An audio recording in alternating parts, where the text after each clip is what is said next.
ماشاء اللہ لا حول ولا قوۃ الا باللہ العلی العظیم اعوذ باللہ من الشیطان الرجیم بسم اللہ الرحمن الرحیم الحمد للہ وکفی والصلاة والسلام علی عبادہ الذین اصطفی اما بعد فرب اشرح لی صدری ویسر لی امری واحلل عقدۃ من لسانی یفقہوا قولی وقل رب ادخلنی مدخل صدق واخرجنی مخرج صدق واجعل لی من لدنک سلطانا نصیرا بسم اللہ وباللہ وتوکلت علی اللہ۔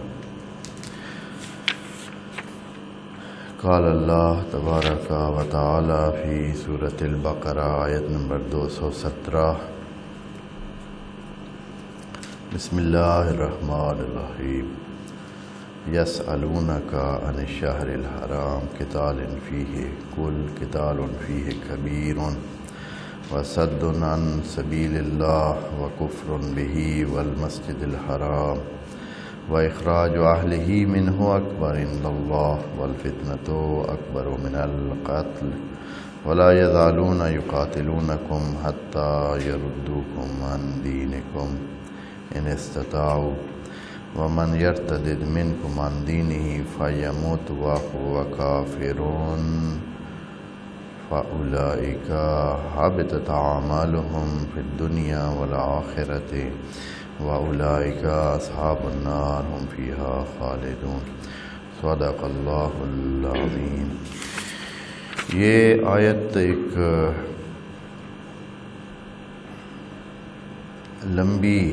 نسبتاً لمبی آیت ہے باقی آیات کی نسبت۔ اس میں بہت ساری باتیں بتائی گئی ہیں، اور سب سے پہلی وہ جو سوال اٹھتا تھا کہ مسلمانوں کو بھی اشہر حرم کا کوئی پتہ ہے یا نہیں، یہ بھی ان چیزوں کو مانتے ہیں یا نہیں، چونکہ عرب میں یہ چیزیں پہلے سے موجود تھیں۔ وہ ویسے تو جنگ و جدال ان کا وتیرہ تھا کہ کام ہی اور نہیں تھا، بس یہی کہ جنگ و جدال کے ذریعے زندگی گزارنا، دشمنیاں پالنا اور جنگ کرنا۔ تو انہوں نے ان حالات سے تنگ آ کر ایک آپس میں معاہدہ کیا ہوا تھا، ایک اجتماعی معاہدہ تھا آپس کا ان کا کہ 4 مہینے ہم جنگ و جدال سے پرہیز کریں گے۔ اب اس کی ابتدا کیسے ہوئی، کیسے یہ 4 مہینے؟ خدا کریم نے ادھر قرآن میں بھی کہا ہے کہ اللہ کی نظر میں 12 مہینے ہیں اور ان میں سے 4 حرمت والے مہینے ہیں۔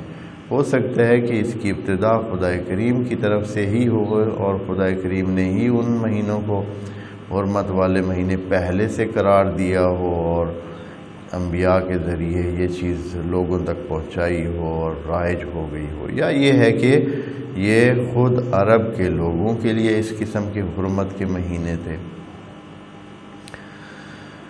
بعض سلسلے ایسے ہیں ان حرمت کے مہینوں میں جن کی وجہ سے ہو سکتا ہے خدا کریم نے خود ہی ان مہینوں کو حرمت والا مہینہ قرار دیا ہو، جیسے کہ حج کا سلسلہ ہے۔ خدا کریم نے حج کو حرمت والے مہینوں میں ہی قرار دیا ہے، اور ہو سکتا ہے یہ وجہ ہو۔ بہرحال جیسے بھی ہے تو یہ 4 مہینے حرمت والے مہینے قرار پاتے ہیں، اور ان میں جنگ و جدال سے پرہیز کرنا ہوتا ہے۔ تو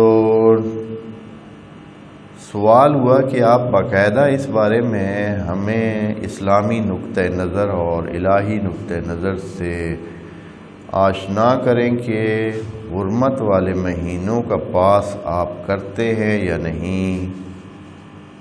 یسألونک عن الشہر الحرام، یہ لوگ سوال کرتے ہیں۔ یہ ترجمہ تھوڑا سا کرتا ہوں، یہ ویسے اس آیت کا آدھا حصہ ہم پہلے پچھلی نشست میں عرض کر چکے ہیں، آدھا حصہ رہتا ہے، لیکن اس کو جوڑ لگانے کے لیے ہم اس کو پیچھے سے ترجمہ کر کے لے آتے ہیں کہ سوال کرتے ہیں عن الشہر الحرام، شہر حرام کے بارے میں، یعنی یہ جو حرمت والے مہینے ہیں ان کے بارے میں سوال ہوتا ہے، لیکن خدا کریم نے وہ سوال بیان نہیں کیا ہے۔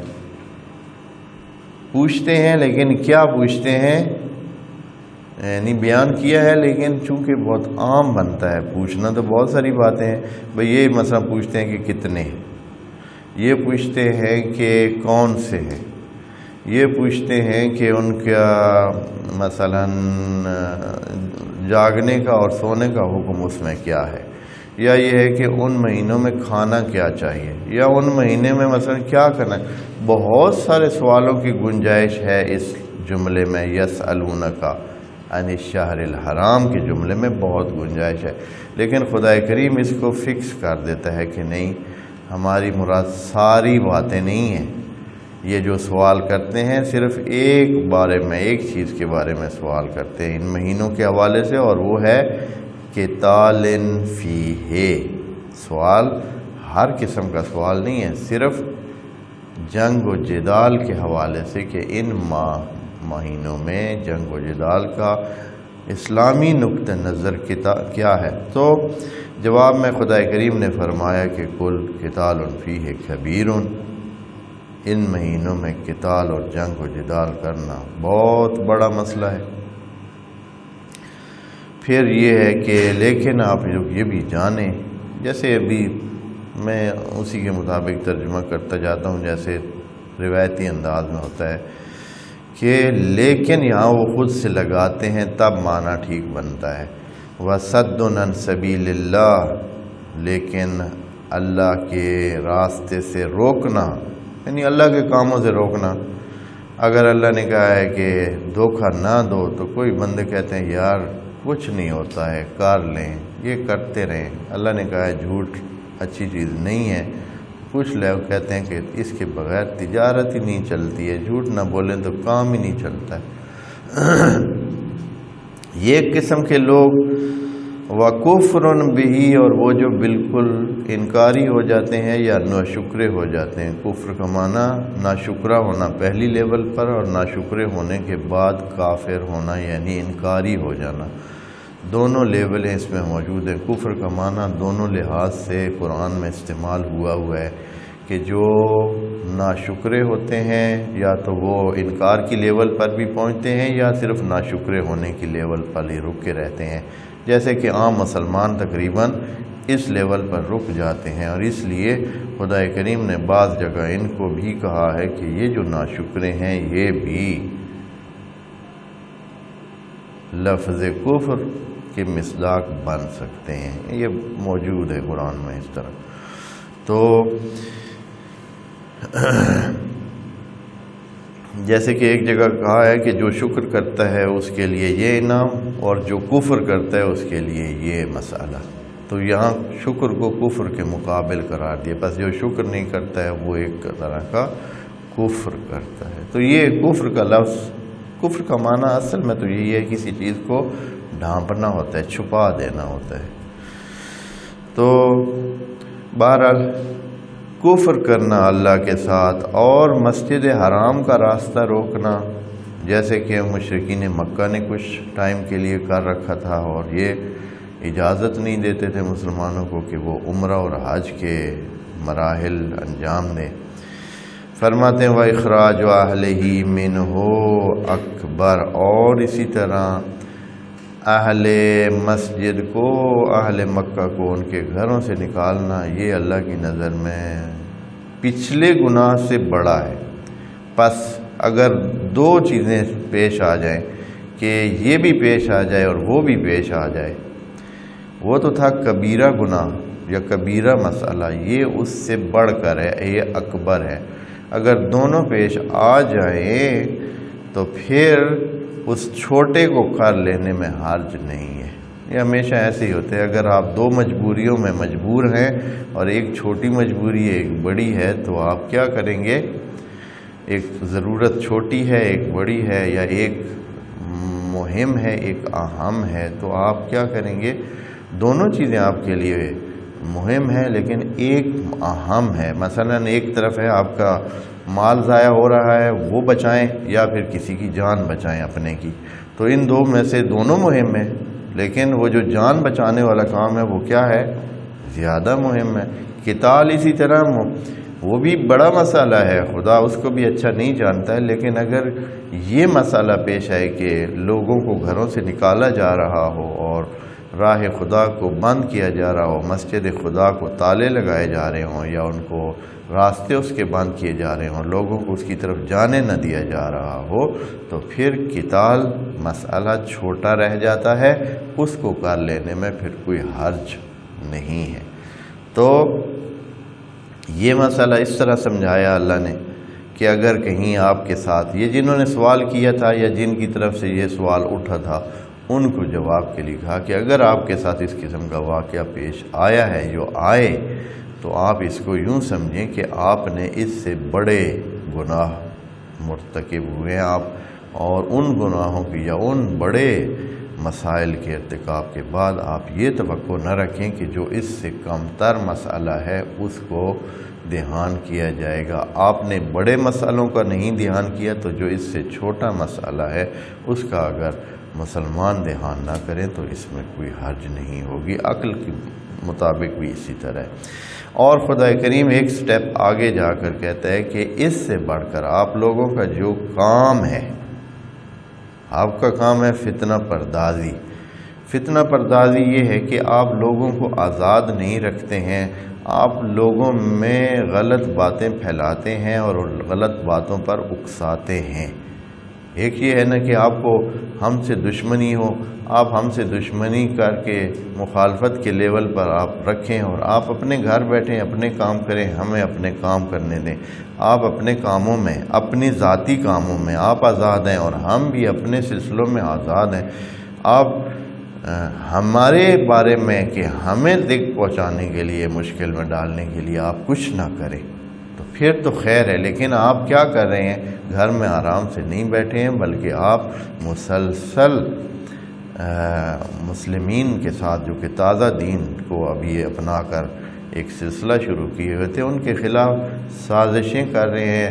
اس محلے جا رہے ہیں، اس محلے جا رہے ہیں، اس قبیلے کے پاس جا رہے ہیں، اس قبیلے کے پاس جا رہے ہیں، اور جو کوئی اگر ادھر آتا ہے تو ان کو غلط فہمیوں میں ڈالتے ہیں اور ان کو ورغلاتے ہیں، اکساتے ہیں کہ وہ مسلمانوں کی مخالفت کریں، اور ایک ایسی صورتحال بناتے ہیں جس میں بعض مسلمان جو کہ مسلمان ہونا چاہتے ہیں، بعض لوگ یا اسلام کی طرف آنا چاہتے ہیں یا ایک آزادانہ رائے قائم کرنا چاہتے ہیں، تو آپ کے ان ہیلوں اور یہ جو آپ کے طریقہ کار ہیں اس کی وجہ سے وہ اس کام سے رہ جاتے ہیں اور ڈر جاتے ہیں اور فتنے کا شکار ہو جاتے ہیں اور صحیح رائے قائم نہیں کر سکتے، اور جو مسلمان ہو جاتے ہیں وہ بھی ایک پریشانی اور اضطراب کا شکار رہتے ہیں فتنہ کی وجہ سے کہ پتہ نہیں اب کیا ہوگا، جان بھی بچے گی یا نہیں، بچے بھی ہمارے محفوظ ہوں گے یا نہیں، گھر بھی محفوظ ہوں گے یا نہیں، پتہ نہیں ہوگا کیا۔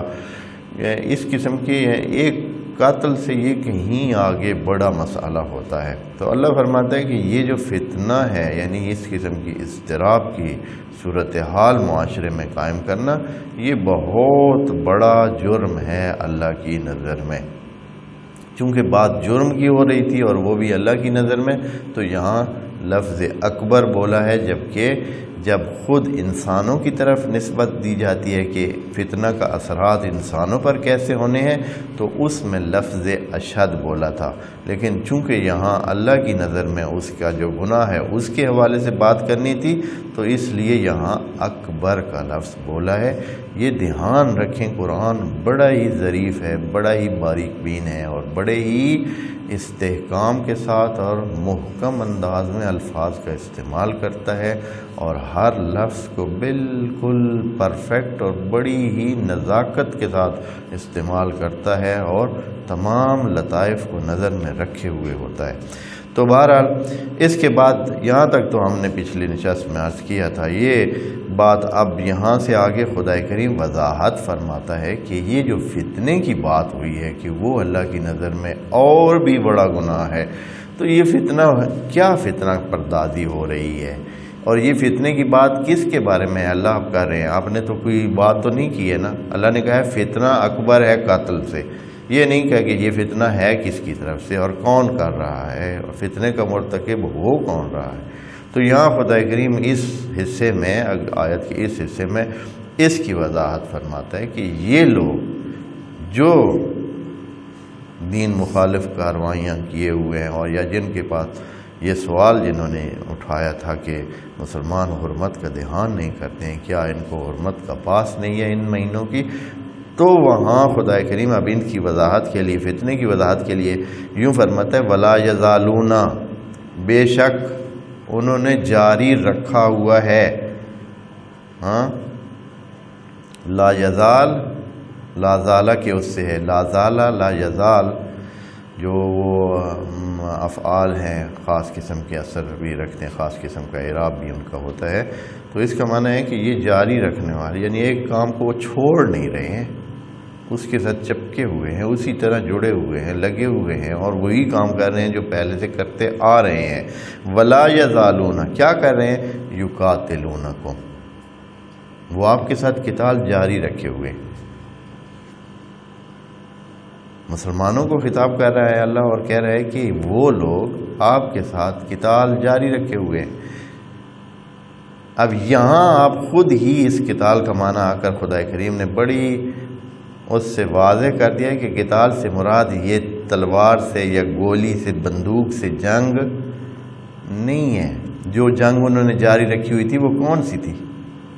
یعنی مخالفت، یعنی رکاوٹ بننا، یعنی دین کے کاموں میں اور نبی کے کاموں میں رکاوٹ بننا اور ان کو کام صحیح سے کرنے نہ دینا، مسلمانوں کو کھلے دل سے اور آرام سے اپنے مذہب اور دین کے مطابق عمل نہ کرنے دینا، یہ جنگ تھی۔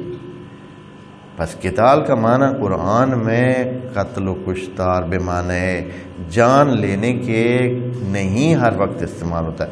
ہو سکتا ہے اس کا نتیجہ موت پر جائے، ہو سکتا ہے اسی قتال کے نتیجے میں اور اسی جنگ کے نتیجے میں مسائل اتنے الجھیں کہ وہ ایک دوسرے کی جان لینے تک پہنچ جائیں، لیکن قاتل بے معنی موت نہیں ہے۔ قاتل وسیلہ موت ہو سکتا ہے، خود قتل موت نہیں ہے۔ قتل یعنی روکنا، رکاوٹ بننا، مسئلہ پیدا کرنا دوسری طرف کے لیے۔ تو یہاں بھی یہی ہے، کہتے ہیں کہ ولا یزالون یقاتلونکم، یعنی مسلمانوں کو پتہ ہی نہیں ہے، اللہ ان کو بتا رہا ہے کہ آپ کے ساتھ جو ہے وہ قتل و کشتار ہو رہا ہے۔ تو یہ قتل و کشتار واضح ہے کہ اگر تو سامنے آمنے سامنے کی جنگ ہو تو پھر مسلمانوں کو پتہ نہ ہوگا، اللہ نے بتانا ہے ان کو، اور ولا یزالون بھی پھر لگ سکتا ہے اس پر۔ ولا یزالون تو مطلب یہ ہے کہ یہ کام انہوں نے جاری رکھا ہوا ہے، جڑے ہوئے ہیں، ابھی تک اس سے ہٹ نہیں رہے، اپنے اس روش پر ہی چل رہے ہیں۔ تو اس کا مطلب تو یہ ہے کہ یہ والی جنگ، یہ والا قاتل کا لفظ جو کہ موت کا معنی دیتا ہے وہ اس میں نہیں ہے، وہ دوسری جنگ ہے، یعنی وہ جو مخالفت کی جنگ ہے، وہ جو رکاوٹ بننے والا سلسلہ ہے وہ والا، یعنی دوسرا ہے کہ یعنی جو نیچا دکھانے کے لیے، طرف مقابل کو نیچا دکھانے کے لیے جو بھی اقدامات کیے جاتے ہیں وہ سارے اقدامات مقاتلہ میں شمار ہوتے ہیں، وہ سارے اقدامات مقاتلہ ہیں، اور یہ قتال ہے، اور قرآن میں بھی زیادہ تر یہی قتال کا لفظ استعمال ہوا ہے اور یہی معنی لیا گیا ہے۔ ولا یزالون یقاتلونکم، تو اے اللہ ان کو مسئلہ کیا ہے؟ وہ چھوڑ کیوں نہیں رہے ہیں، کیوں نہیں ہٹ رہے ہیں؟ اپنا آرام سے بیٹھے اپنی زندگی کریں، مسلمانوں کو اپنی زندگی کرنے دیں۔ فرماتا ہے کہ نہیں، ان کا ایک مقصد ہے، وہ ایسے نہیں کر رہے۔ مقصد ان کا یہ ہے کہ وہ آپ کو اپنے اس دین سے جس پہ آپ آ چکے ہیں اس سے واپس لے جائیں اسی طرف جدھر آپ پہلے تھے، یعنی جیسے بے دین پہلے تھے یا ان کے ساتھ ہم رنگ تھے، وہ چاہتے ہیں کہ اب بھی مسلمان اپنے اس نئے سلسلے کو چھوڑیں جہاں وہ مسلمان ہوئے ہیں اور نبی کو مان رہے ہیں اور کتاب کو مان کر اس کے مطابق عمل کرنے کی کوشش کر رہے ہیں۔ اس کام کو چھوڑیں اور واپس چلیں اسی جگہ پر، اسی دین پر، اسی طریقہ کار پر جس پر پہلے سے تھے، چونکہ اس میں ان کی سپریمیسی یا ان کی جو بڑائی اور وڈکا پن تھا وہ برقرار رہتا تھا، اور اس طرح بہت سارے لوگ ان کے اس حکمرانی کی روش سے نکل رہے تھے، تو وہ چاہتے تھے سب واپس آ جائیں۔ فرماتے ولا یزالون یقاتلونکم حتی یردوکم عن دینکم، اور چاہتے ان یہ ہیں کہ آپ کو پلٹائیں آپ کے دین سے۔ یہ جو آپ نے معاہدہ کیا ہے، دین کا معنی پہلے عرض کر دیا ہے، دھیان رکھیں یہ بڑی مہم باتیں ہیں۔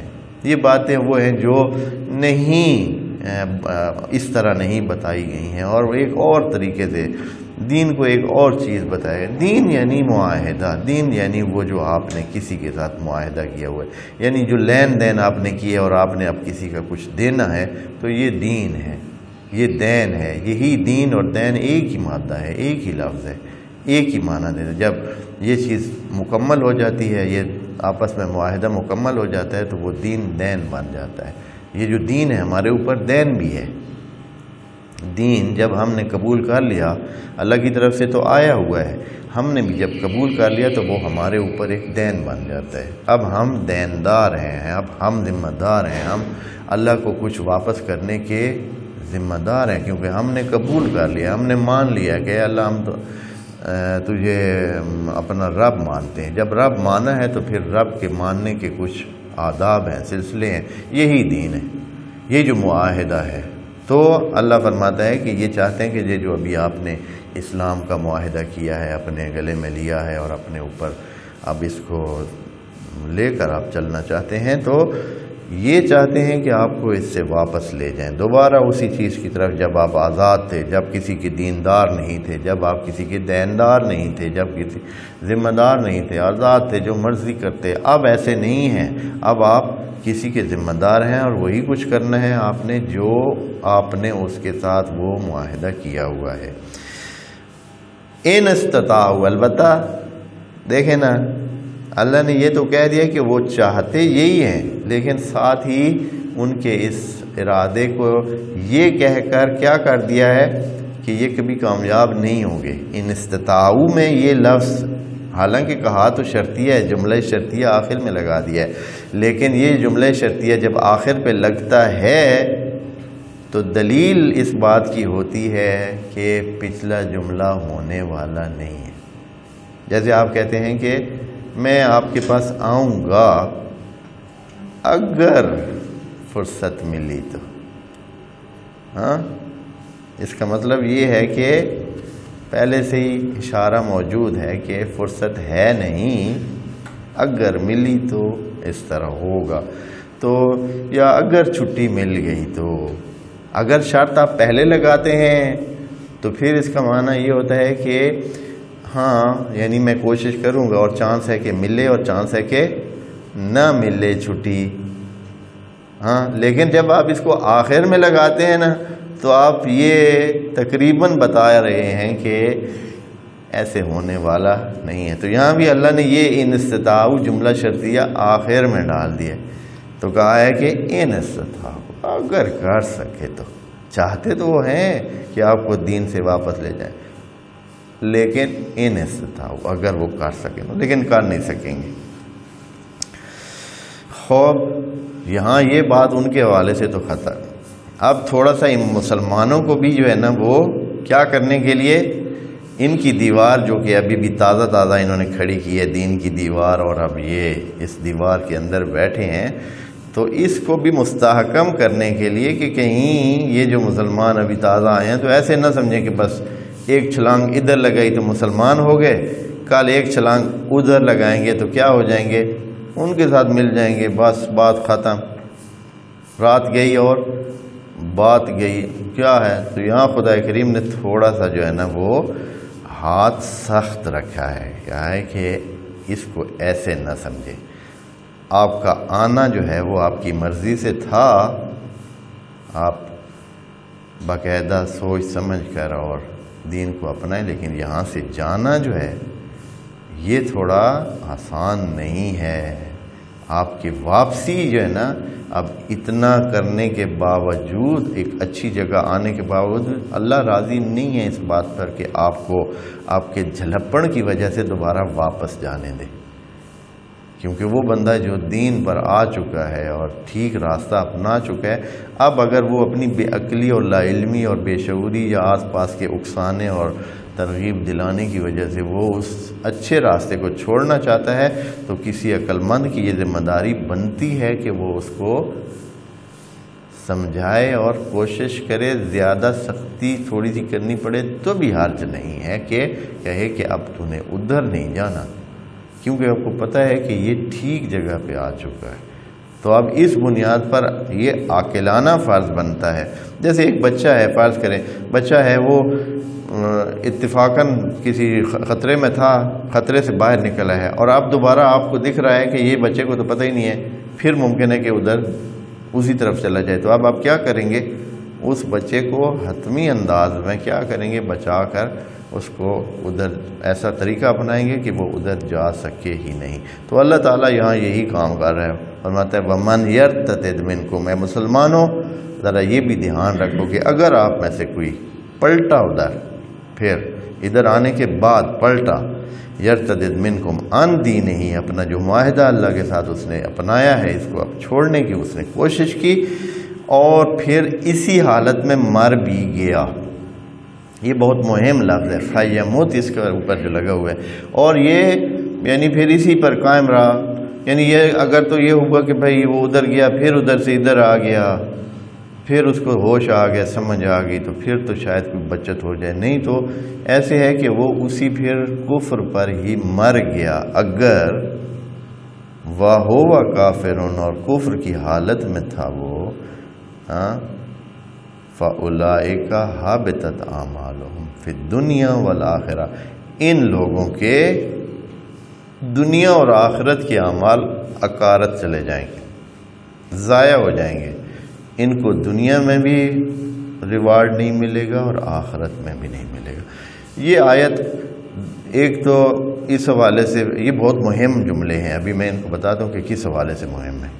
اس سے جو ہے وہ کئی مسلمان مفتیان نے اور مجتہدین نے یہ لیا ہے کہ اگر کوئی مسلمان ہو کر دوبارہ کافر ہوتا ہے تو اس کا کیا معنی ہے کہ اس کو موت کا حکم دے دیا جائے۔ یہ جو کافر ملی مرتد فطری آپ پڑھیں، جو مسائل اور احکام کی کتابیں ہیں ان میں یہ چیز موجود ہے کہ مرتد جو ہو جاتا ہے بندہ، اس کا حکم حکومت اسلامی میں کیا ہے کہ اس کو کیا کیا جائے؟ بس اس کو موت کا حکم دیا جائے۔ ان میں سے ایک کے لیے یہ حکم ہے کہ وہ اگر مرتد کیا ہے، کون سا فطری ہے، جس کو توبہ کی گنجائش موجود ہے، ہاں، وہ جو پہلے مسلمان کافر گھرانے میں تھا، کافر تھا پھر مسلمان ہوا، اس کے لیے توبہ کی گنجائش ہے، لیکن وہ جو مسلمان گھر میں پیدا ہوا اور پھر جو ہے وہ کافر ہو گیا، تو اس کے لیے حتیٰ توبہ کی گنجائش بھی نہیں رکھی ہے۔ اب آیا یہ چیز اس آیت سے نکل سکتی ہے یا نہیں؟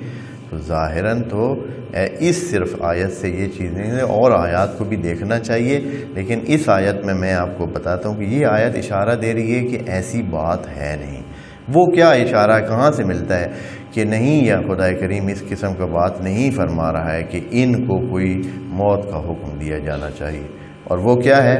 فیمت کا لفظ ہے۔ فیمت کا مطلب یہ ہے کہ طبیعی طور پر وہ کفر کی حالت میں مر جاتا ہے۔ اور اس کا معنی کیا ہے؟ اس کا معنی یہ ہے کہ اس کے لیے خدا کی طرف سے اس کو پھانسی لگانے کا یا اس کو موت کا حکم دینے کا مسئلہ نہیں ہے، وَإِلَّا یہ نہ ہوتا کہ وہ فیمت یعنی طبیعی طور پر جو مر جاتا ہے۔ ایسے تو نہیں کہا کہ بس اس کو موت کا حکم دیا جائے، اور اگر وہ کفر کی حالت میں اسی حالت میں پھر مر جائے تو اس طرح۔ فیمت یعنی پھر وہ مر جاتا ہے، نہ یہ کہ فلیمت بس اس کو مرنا چاہیے۔ فیمت اور کفر کی حالت میں ہوتا ہے. تو بہرحال اس سے اشارہ میں کہہ رہا ہوں کہ اس میں اشارہ موجود ہے کہ وہ اپنی طبیعی موت مرتا ہے کفر کی حالت میں. تو اس میں یہ حکم اس سے نہیں نکل سکتا ہے کہ حتماً، کیونکہ انہوں نے کس سے نکالا ہے؟ وہ اگلے جملے سے. وہ یہ ہے کہ فَأُولَئِكَ، اگلے جملے سے انہوں نے یہ فتویٰ نکالا ہے، جو بھی فتویٰ آپ کے سامنے پیش نہیں کیا ہے، کہ اس کے بارے میں یہ ہے کہ وہ اس کو موت کا حکم دے دینا چاہیے حکومت اسلامی کی طرف سے. تو وہ یہ جملہ ہے فَأُولَئِكَ، یہ قسم کے لوگ جو دین سے ہٹ جائیں، واپس چلے جائیں، حَابِطَتْ أَعْمَالُهُمْ فِي الدُّنْيَا وَالْآخِرَةِ. کیونکہ سمجھ آئی نہیں ہے، کیونکہ اس کا معنی کر نہیں سکے، تو اس کو ادھر ہی لے گئے.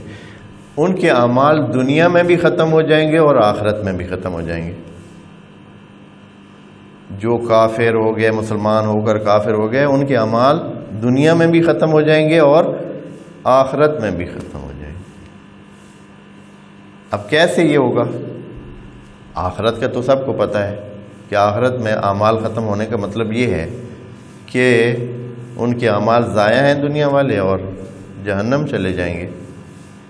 لیکن دنیا والے اعمال ان کے کیا ضائع ہو جائیں گے بھائی؟ دنیا میں ان کے اعمال ضائع ہو جائیں گے. تو اس کا معنی کیا کرے؟ دنیا میں ان کے اعمال کیسے ضائع ہوں گے؟ تو یہاں انہوں نے یہ معنی کیا ہے کہ یعنی کہ اب یعنی یہ بندہ زندہ شمار ہوتا ہی نہیں ہے. اعمال ضائع یعنی اس کے کام سارے ضائع، اس کا جو بھی یعنی جان مال وغیرہ وغیرہ ہر چیز سب جو ہے نا اب اس کے نہیں رہے ہیں، سب چیزیں اس سے فارغ، اور وہ کیا ہے؟ ضائع ہیں. حابطت اعمالہم فی الدنیا، دنیا میں بھی ان کے اعمال ختم ہیں. آخرت میں تو ختم ہیں ہی، دنیا میں بھی ان کے اعمال کیا ہیں؟ ختم ہیں. تو نتیجہ کیا نکلے گا پھر؟ اللہ کہنا کیا چاہتا ہے؟ کہنا یہ چاہتا ہے پھر ان کے مطابق کہ بھائی اس کو پھانسی لگا دو، اس کے اعمال ختم ہیں. یعنی اس کا کاروبار، دنیا والا کام سلسلہ سب ٹھپ ہو چکا ہے. آخرت میں تو ٹھپ ہو ہی گیا ہے نا کہ جہنم جائے گا، جنت نہیں جا سکے گا. دنیا میں بھی اس کے اعمال ختم ہیں. اس سے جو ہے ظاہراً انہوں نے یہ مسئلہ لیا ہے کہ پھر یہ میں اس لیے کہہ رہا ہوں کہ یہ اس ایک اور تفسیر میں اس نے تقریباً یہی تشریح کی ہے. میں آپ کو اس کا وہ تھوڑا سا اشارہ پڑھ کر سناتا ہوں کہ یہ بہت مہم بات ہے اس حوالے سے. اچھا، فرماتے ہیں کہ ہمارے نزدیک، اچھا یہ آخرت میں مرتد ہو جانے والوں کے اعمال کا اکارت ہو جانا تو واضح ہے. البتہ یہ سوال پیدا ہوتا ہے کہ دنیا میں ان کے اعمال کی اکارت ہونے کی شکل کیا ہوگی؟ اللہ کہہ رہا ہے کہ ان کے اعمال اکارت ہو جائیں گے، تو وہ کیسے ہوں گے؟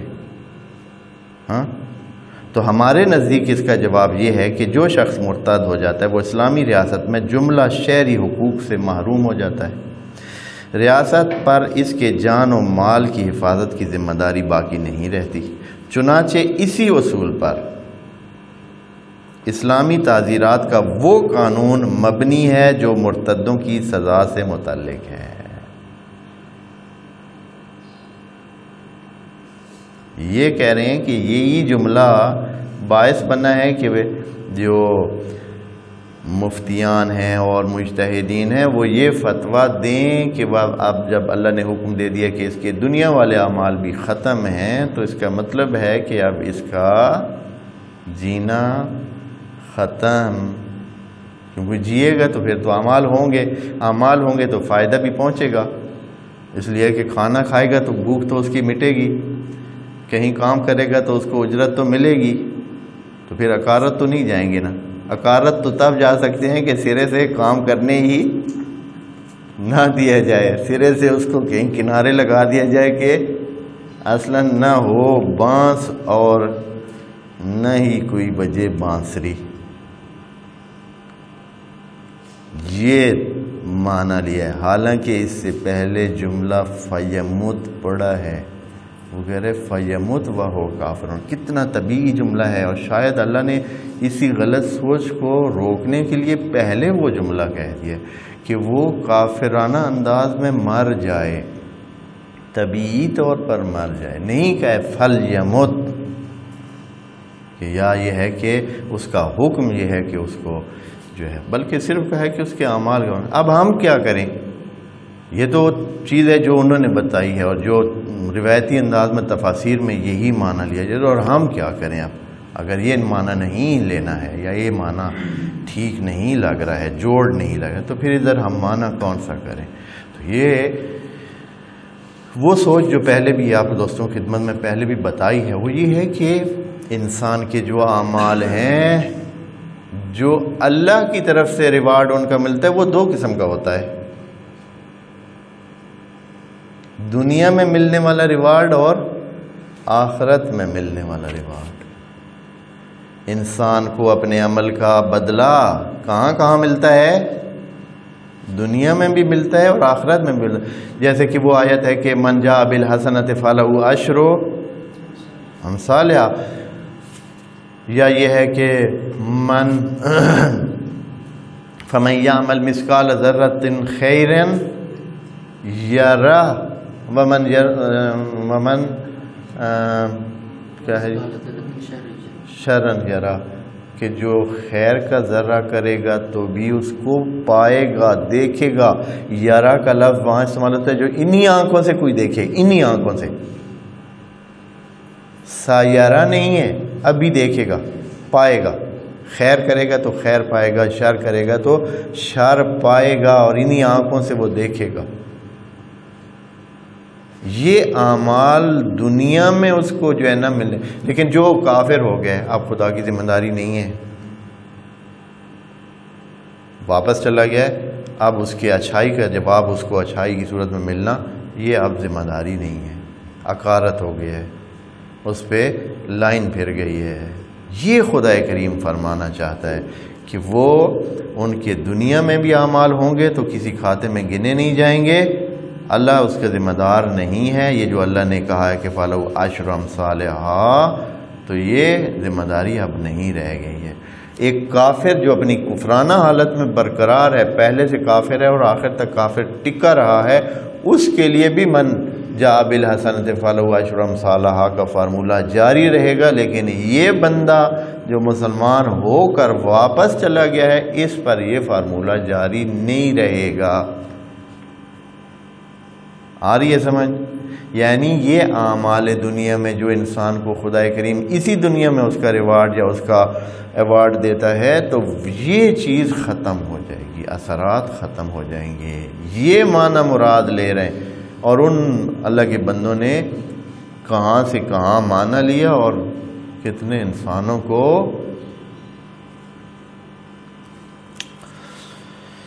خدا کریم اس یہ سلسلہ ایسے ہی ہے، دینوں میں عکس بہت ہوتا ہے کہ صرف فتاوی کی بنیاد پر، صرف مسلمانوں کے یعنی جو مفتیان ہیں ان کی ایک ایک بندے کی سوچ کی بنیاد پر جو قائم کیے گئے فتویٰ ہیں، ان فتووں کی بنیاد پر کتنے انسانوں کا جو ہے وہ خانہ خراب کیا گیا ہے۔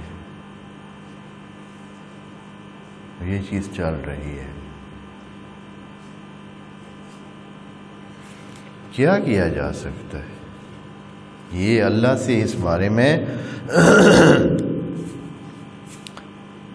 رجوع کرنا چاہیے، توبہ کرنا چاہیے، اور اللہ سے یہ مانگنا چاہیے کہ اللہ ہمیں ان حالات سے دوچار نہ کرے۔ اور یہ سارا ہمارے اپنے شامت اعمال ہوتی ہے، کیونکہ دوسری جگہوں پہ بہت سارے اللہ تھوڑا سا جب دیکھتے ہیں کہ یہ تو نہیں ہے، بندے بننے والے نہیں ہیں، اللہ ان کو اسی راستے پہ ڈال دیتا ہے، ٹھیک ہے بھائی۔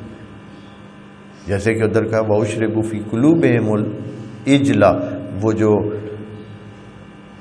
بچڑا تھا ان کے دلوں کو پلایا گیا تھا۔ اشربو یہ مجہول کا صیغہ ہے، اور مجہول کی صیغے میں دوستوں کو بتا چکے ہوں یہ شامت اعمال کا ہوتا ہے، یعنی ایک طبیعی طریقے سے طبیعی چیز ہوتی ہے، جب وہ کیا ہے تو یہ ہوگا۔ اسباب آپ نے ڈال دیے نا، اب مسببات کا پیدا ہونا کیا ہے؟ حتمی ہے اور وہ ہوگا۔ تو یہ سلسلہ ہے۔ یہاں بھی فرماتے ہیں کہ آپ دھیان سے یہ معنی لیں، کتنی مہم یہ چیز ہے، اور اس طرح یہ اس بات سے انہوں نے کہ خدا کریم فرما رہا ہے کہ ان کے اعمال جو ہے وہ دنیا اور آخرت میں محبوط ہو جائیں گے، ختم ہو جائیں گے، اور ان کو کوئی بس نہیں ملے گا اس کے بعد۔ اور اس کا نتیجہ انہوں نے کیا نکالا ہوا ہے کہ اس بندے کو وَأُولَٰئِكَ أَصْحَابُ النَّارِ هُمْ فِيهَا خَالِدُونَ۔ دیکھیں یہ کتنی واضح آیت ہے۔ آخر میں آیت میں اللہ نے پھر سے کہا ہے کہ وہ جو آخرت کی کہانی ہے وہ علیحدہ ہے، وَأُولَٰئِكَ أَصْحَابُ النَّارِ، یہ علیحدہ بات ہے، یعنی آخرت میں بھی ان کے لیے کیا ہے پھر، وہ اصحاب النار ہیں، ہم فیہا خالدون، اور وہ وہاں ٹکے رہیں گے اور ہمیشہ کے لیے وہاں ہی رہیں گے۔ بس بہت دھیان کرنا چاہیے اور خدا کریم سے نور کی طلب رکھنی چاہیے ہر وقت۔ آپ کی دعاؤں کا دوستوں میں آپ کو بار بار پہلے بھی کہتا ہوں، ایک دعا کو آپ اپنی دعا کا حصہ بنا لیں، چاہے جو بھی ہو، اور کوئی دعا مانگے یا نہ مانگے، رب زدنی علما کی دعا اپنی دعاؤں میں ایسے رکھیں کہ بھئی جیسے دعا ہے ہی یہی، یہ وہ دعا ہے جو باقی نبیوں نے تو دعائیں مانگی ہیں نا ربنا اور رب کہہ کر، لیکن یہ وہ دعا ہے جو خدا کریم نے نبی کو کہا ہے کہ تو مانگا کر، قل رب زدنی علما، قل یعنی یہ کہا کرو، یہ تمہیں کہنا ہے، یہ دعا مانگی کرو، یہ نبی کو کہا گیا۔ خدا کریم انشاءاللہ ہمیں نور قرآن سے منور فرمائے۔ والسلام علیکم ورحمۃ اللہ وبرکاتہ۔